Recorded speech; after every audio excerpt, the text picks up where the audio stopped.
안녕하세요. 오늘 여러분의 오픈소스 사무국 안녕한가요? 라는 주제로 발표하게 된 라인플러스의 이서연이라고 합니다. 네, 저는 라인플러스에서 오픈소스 사무국을 운영하고 있고요. 오늘 어떤 이야기를 할지 이 대화를 통해서 한번 조금 소개를 해보려고 합니다. 어떤 개발자한테 연락이 와요. 이런 식으로 연락이 오네요. 이번 주 릴리즈인데 GPL이 들어가 있다고 하네요. 괜찮은가요? 이런 연락이 옵니다. 물론 회사 정책마다 괜찮은 회사도 있고 안 괜찮은 회사도 있겠죠. 네, 여기까지는 괜찮을 수도 있고 안 괜찮을 수도 있는 그런 상황. 그냥 그런가 보다 할 수 있는 상황인데 그 다음 상황이 옵니다. 개발팀에서 이거 오픈소스로 공개하고 싶다고 하는데 그냥 올리면 되죠? 이렇게 연락이 옵니다. 그냥 어디에 어떻게 누가 올릴지 지금 아무것도 정해져 있지 않은 이런 상황이 왜 올까요? 네. 오늘 저는 왜 이런 상황이 올지에 대해서, 이런 상황이 오지 않기 위해서, 네, 오픈소스 사무국을 어디서부터 시작해야 될지에 대해서 소개를 드리려고 합니다. 네, 오늘 다룰 이야기예요. 오픈소스 사무국 이렇게만 하면 됩니다. 가는 정답 같은 얘기는 없습니다. 대신에 이런 얘기를 할 것 같아요. 오픈소스 사무국을 만들 때 이런 부분을 고려하시면 조금 도움이 될 것 같습니다. 하는 얘기인데요. 일단 먼저 관점에 따라서 회사가 오픈소스를 바라보는 관점에 따라서 오픈소스 사무국을 구성하는 데 차이가 있을 것 같습니다. 네, 어떻게 차이가 있는지 좀 소개를 드릴 거고요. 두 번째로 오픈소스 사무국 안에서도 역할들이 여러 개가 분리가 되어 있어요. 어떤 역할들이 필요할지 좀 소개를 드릴게요. 마지막으로 저희 라인에서는 오픈소스 사무국을 어떻게 운영하고 있는지 여기까지 소개를 드리겠습니다. 네, 세상에는 되게 다양한 회사들이 많죠. 오랫동안 회사를 유지해온 대기업 같은 부분, 대기업부터 시작해서 제조업, 금융업, 또는 스타트업이 있을 수도 있고, IT 서비스라든지, 여러 가지 회사들이 형태가 많을 텐데요. 그 중에서 오픈소스와 연관 지었을 때, 제 머릿속에 떠오르는 유형 세 가지를 좀 꼽아봤습니다. 가장 먼저는 이제 대기업이고요. 그 다음에는 IT 서비스. 마지막으로는 스타트업인데, 이제 오픈소스를 가지고 사업을 하려는 그런 스타트업을 좀 꼽아봤습니다. 네, 이들이 이제 가지고 있는 기본 방침 같은 걸 사실 제가 모든 회사를 다 다녀본 건 아니기 때문에 제가 추측을 해봤는데요. 대기업 같은 경우에는 이런 생각을 가지고 있을 것 같아요. 우리는 오랫동안 이제 사업을 하면서 쌓아온 기술 원천이 있는데, 이거를 잘 보존을 해야 계속해서 이어나갈 수 있겠죠? 그런 생각을 가지고 있을 것 같고, IT 서비스 같은 경우에는 사용자들이 그 서비스를 사용하면서 거기서 이제 수익을 창출하기 위한 여러 가지 노력들을 하죠. 따라서 사용자들이 우리 서비스를 어떻게 더 많이, 오래, 잘 사용할 수 있을지에 대해서 고민을 많이 하는 곳입니다. 네, 그리고 오픈소스로 사업을 하는 곳, 이제 막 시작하는 곳일 텐데요. 오픈소스로 사업을 한다고 하면 어떤 소프트웨어를 개발해서 오픈소스로 공개하고 유료 버전을 만들어 놓거나 아니면 기존에 있는 오픈소스를 가지고 기술 지원을 한다거나 여러 가지 형태가 있을 것 같은데요. 이 세 가지 회사들이 오픈소스를 대했을 때 어떤 관점을 가질지 또 제가 좀 추측을 해봤어요. 일단 오픈소스를 사용하거나 공개하는 부분에 대해서 이 세 가지 회사는 특히 대기업 같은 경우는 뭐라고 생각할 것 같냐면 우리 특허가 이렇게나 많은데 그 공개할 오픈소스에 우리 특허가 들어가 있으면 우리한테 손해 아니야? 이렇게 생각할 것 같아요. 네. 두 번째로 IT 서비스 같은 경우는 개발 인력이 어느 정도 주류를 차지하고 있겠죠? 그러면서 이제 개발을 적은 비용으로 시간도 덜 들이고 돈도 덜 들이고 하는 것에 굉장히 집중을 하고 있을 것 같습니다. 네. 그렇기 때문에 당연히 회사에서는 비용을 줄이기 위해서는 오픈소스를 해야 된다.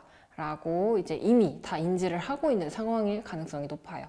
근데 마지막으로 이제 오픈소스로 사업을 하려는 곳은 그 오픈소스를 사용하는 사용자가 많아야 이 사업을 필요로 하는 수요가 늘겠죠. 그러니까 오픈소스를 계속 더 잘 파는, 다른 사람들이 더 잘 쓰게 하는 그런 쪽으로 계속 집중을 하게 될 것 같습니다. 네, 이런 관점을 한번 차이를 보았고요.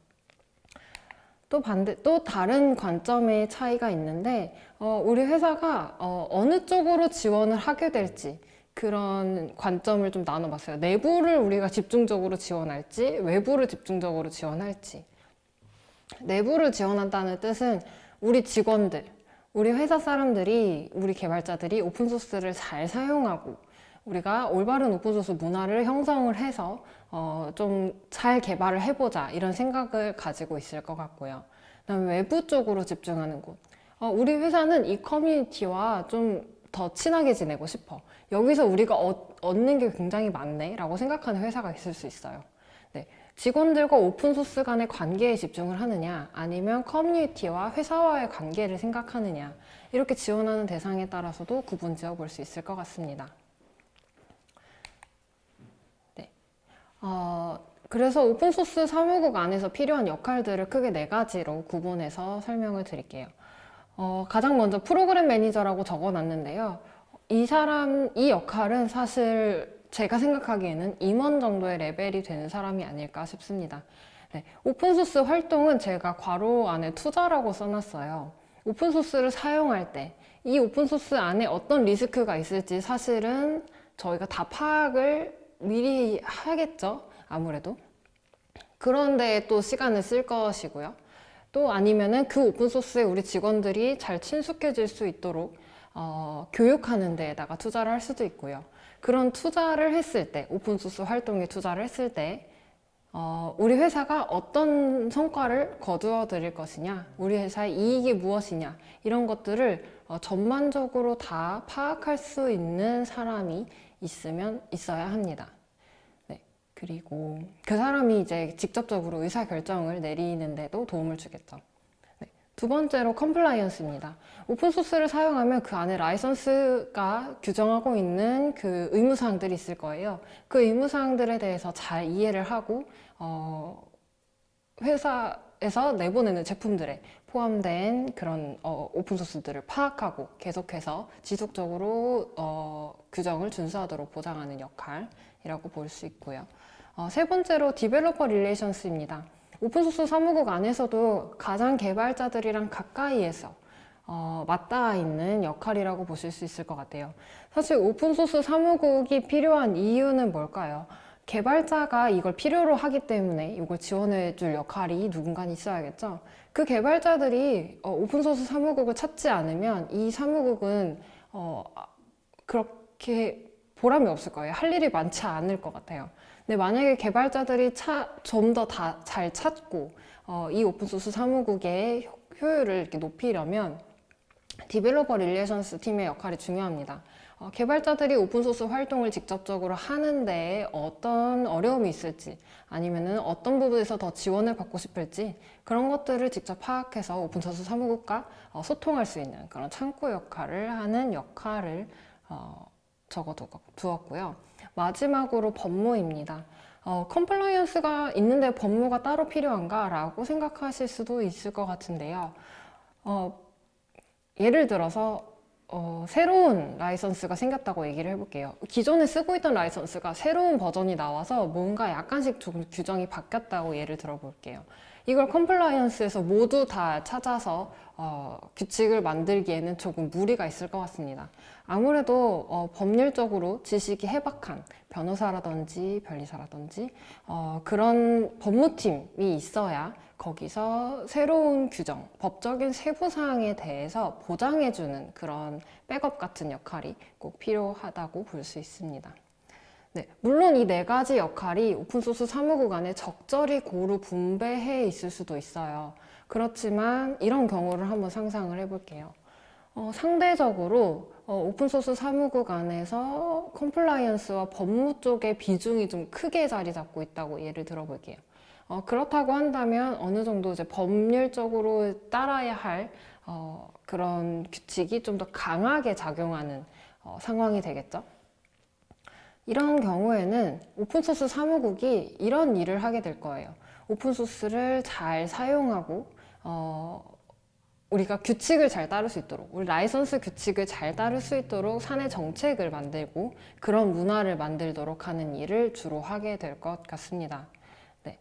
반대로 비중이 이렇게 반대로 있다고 예를 들어볼게요. 프로그램 매니저와 디벨로퍼 릴레이션스 팀의 비중이 좀 상대적으로 많고 컴플라이언스와 법무 쪽의 비중이 좀 작다고 보면은 아무래도 개발자들과 가까이 소통하거나 그리고 또 오픈소스에 투자하는 일, 오픈소스를 우리 회사가 만들어서 공개하거나 아니면은 직접 기여하거나 그런 일들에 조금 더 치우친 결정을 하게 될 것 같은데요. 네.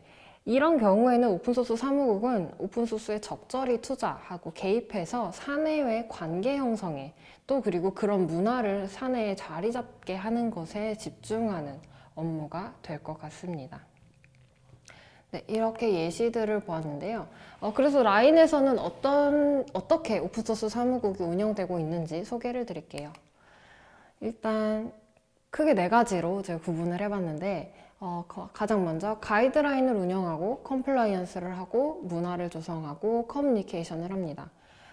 조금 자세히 보면 가이드라인 운영이라는 거는 사내 정책을 만들어 놓고 문서로 해놓으면 이게 끝이 아니겠죠. 이대로 사람들이 잘 따르고 있는지 여기서 이해가 안 되는 부분이 있을 때 누구를 찾아야 할지라든지 그런 계속 그걸 추적해 나가는 그걸 계속 지원하고 추적해 나가는 역할이 필요할 것 같습니다. 네, 저희는 그렇게 가이드라인을 운영하고 프로세스를 이제 잘 만들어 놓는 일을 하고 있고요. 두 번째로 컴플라이언스입니다. 저희가 지금 내보내고 있는 제품들에 포함된 오픈소스를 계속해서 파악하고 의무사항을 준수할 수 있도록 개발팀 가이드를 하고 있습니다. 세 번째로 문화조성이라고 써놨는데요. 이런 오픈소스가 오픈소스 사무국이 더 잘 운영되기 위해서는 사람들이 오픈소스를 잘 이해하고 있어야겠죠. 만약에 우리 회사 직원 중에서 한 가지 오픈소스에 해박한 지식을 가지고 있는 그런 사람이 있다고 예를 들어 볼게요.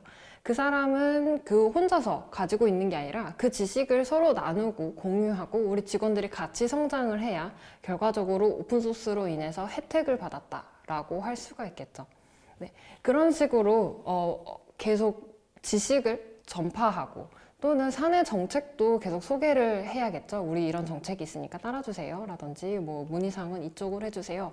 이런 식으로 계속해서 교육을 진행을 하고 있습니다. 사실 이 교육의 궁극적인 목표는 개인의 자발적인 참여인데요. 사실 회사가 커지면서 직원이 많아지면서 오픈소스 사무국이 중앙 집중적으로 운영되기가 조금 어려워요. 모든 문의를 한 곳에서만 처리하고 한 곳에서 결정하다 보면 병목 현상이 발생할 수밖에 없거든요. 네, 따라서 이런 교육을 통해서 저희가 궁극적으로 하고 싶은 것은 어느 정도 개개인이 어느 정도는 오픈소스에 대해서 일정한 지식을 가지고 있으면서 저희 정책에 마련해 놓은 대로 결정을 할 수 있는 그런 정도의 문화가 형성되기까지를 저희가 목적으로 가지고 있습니다. 네. 마지막으로 커뮤니케이션이라고 써놨는데요. 요거는 이제 진짜 대화를 이야기하는 건 아니고 저희가 이제 오픈소스 관련된 그런 이벤트를 계속 하고 있거든요. 뭐 예를 들면 미더비라든지 혹은 컨텐츠를 계속 만들어내고 있습니다. 어떤 오픈소스를 우리에게 적용했을 때 어떤 일이 있었는지 라든지 새로운 오픈소스를 공개했다 라든지 이런 거를 저희가 블로그로도 계속 작성을 하고 있거든요. 이거를 사실 저희 직원들이 보기에 도움이 되라고 작성하는 부분도 있겠지만 우리가 이런 식으로 기술 공유가 활발한 그런 활동적인 회사라는 것을 외부에 알리고 하기 위해서 계속해서 노출을 하고 있습니다. 외부로. 사실 이 모든 것들을 오픈소스 사무국 안에서 다 할 수 있는 건 아닌 것 같아요. 그래서 사실 이걸 들었을 때 조금 이렇게나 할 일이 많아 라고 하실 수 있을 것 같은데 결국 저희가 스스로 하는 건 아니고 이렇게 협업 포인트가 되게 많습니다. 네, 가이드라인을 운영할 때에는 당연히 지적재산팀, 저작권 관련돼서 보장해 줄 수 있는 그리고 어떤 오픈소스가 외부로 나갔을 때 보안적으로 괜찮은지 우리 회사의 기밀이라든지 뭐 보안 취약점을 가지고 있지 않은지 등등 그런 걸 확인해 줄 그런 도움이 필요하겠죠. 보안팀과 지적재산팀의 도움을 받고 있고요. 컴플라이언스도 마찬가지입니다. 개발이나 기획 단계에서 오픈소스에 대해서 어느 정도 지식을 가지고 있어야 저희가 최종적으로 정말 완전한 컴플라이언스를 할 수가 있겠죠. 그렇기 때문에 개발 기획팀과 긴밀하게 소통을 하면서 또 가끔은 지적재산팀 또는 법무팀의 리뷰를 통해서 컴플라이언스가 이루어지고 있고, 네, 이런 문화 조성 같은 경우는 또 마찬가지로 교육팀의 도움을 많이 받고 있습니다. 교육팀에서 프로그램을 설정해주고 참가자들을 모집해주고 홍보해주고 그렇게 함으로써 결과적으로 문화가 된다고 저희는 생각을 하거든요. 네, 교육팀의 도움을 받고 있고, 마지막으로 커뮤니케이션 하는 쪽에서는 모든 컨텐츠를 오픈소스 사무국에서 다 만들어낼 수는 없어요. 실제로 오픈소스 활동에 참여하고 있는 개발자들이 참여를 해야 거기서부터 진짜 도움이 되는 컨텐츠가 나오는 거거든요. 그렇기 때문에 개발팀과 많은 이야기를 통해서 다음 컨텐츠에 대한 이야기를 하기도 하고요. 이런 컨텐츠가 나왔을 때 외부로 알리고 잘 포장해서 알리는 일은 마케팅팀에서 도움을 주고 계십니다. 네, 이런 식으로 여러 도움이 들어가서 다양한 업무를 할 수 있었던 것 같아요. 네, 오늘 드린 이야기를 한번 정리를 해봤는데요. 사실 어디서부터 해야 될지, 어떻게 해야 될지 정답 같은 건 없습니다. 대신에 이런 부분을 생각하시면 좋을 것 같아요. 일단 가장 먼저 해야 될 일은 오픈소스에 대해서 우리 회사의 입장은 어디인가를 생각을 해보시면 좋을 것 같아요. 그렇게 목표가 정해지면 어떤 입장을 가지고 있어서 우리가 어디에 좀 더 신경을 써야겠다라고 목표가 정해지게 되면 오픈소스 사무국을 구성하는 멤버의 비율도 어느 정도 윤곽이 보이게 될 것 같고요. 그 다음에 그 멤버 구성으로 우리가 어떤 일을 할 수 있을지 그런 업무 구분도 자연스럽게 생기게 될 것 같아요. 사실 한 번에 모든 구멍을 다 메울 수 없다고 이제 생각을 해주시고요. 저희도 아직 구멍이 굉장히 많거든요. 네. 대신에 이제 어떤 구멍을 메우는데 조금 익숙해지면 다른 구멍을 조금 더 잘 메울 수 있는 힘이 생기겠죠. 네, 그렇게 조금 더 차츰차츰 늘려나가시면 좋을 것 같고, 네, 두 번째는 이제 누구나 알기 쉽게 좀 문서를 잘 정리하는 게 중요할 것 같아요. 방금 이제 협업 포인트를 굉장히 많이 소개를 드렸는데요. 이런 협업 포인트가 많을수록 물론 도움을 많이 받긴 하지만 그 부서마다 가지고 있는 백그라운드라든지 생각하고 있는 기준점이 굉장히 다 달라요. 그런 기준점을 다 맞추기 어렵기 때문에 조금 명확한 정책과 그걸 표현하는 문서가 필요할 것 같습니다. 네, 이 정책이라고 해서 사실 좀 딱딱하게 들릴 수가 있겠는데요. 만약에 이 정책을 운영을 하면서 피드백이 들어올 수가 있어요. 이게 우리 부서에서 봤을 때는 도저히 잘 이해가 안 된다라는 피드백이 오거나 그런 경우에는 너무 이렇게 완강하게 있기보다는 차츰차츰 또 업데이트를 하면서 많은 사람들에게 공감을 얻을 수 있는 그런 문서가 될 수 있으면 참 좋을 것 같습니다. 네, 마지막으로 지속적인 반복이에요. 네, 지금까지 이제 제가 이렇게 설명드리는 오픈소스 사무국의 업무에 대해서 이렇게 보시면은 이걸 단발적인 이벤트 한 번만을 통해서 문화를 만들 수는 없어요. 그렇기 때문에 어떤 이벤트를 했을 때 당연히 그 효과가 한 번에 확 체득이 되기는 어려울 거예요. 따라서 이제 지속적으로 계속 씨앗을 심는다는 느낌으로, 네, 좀 지칠 수 있겠지만 씨앗을 계속 심어서 결국에는 문화를 만들 수 있는 그런 곳까지 이르게 되면 좋을 것 같습니다. 네, 오늘 제가 소개해드린 내용은 여기까지이고요. 오픈소스 사무국을 구성하고 운영을 하는 데 있어서 어느 정도 좀 그림을 그릴 수 있는데 토대가 좀 도움이 되었으면 좋을 것 같습니다. 네, 여기까지 발표 마치겠습니다. 감사합니다.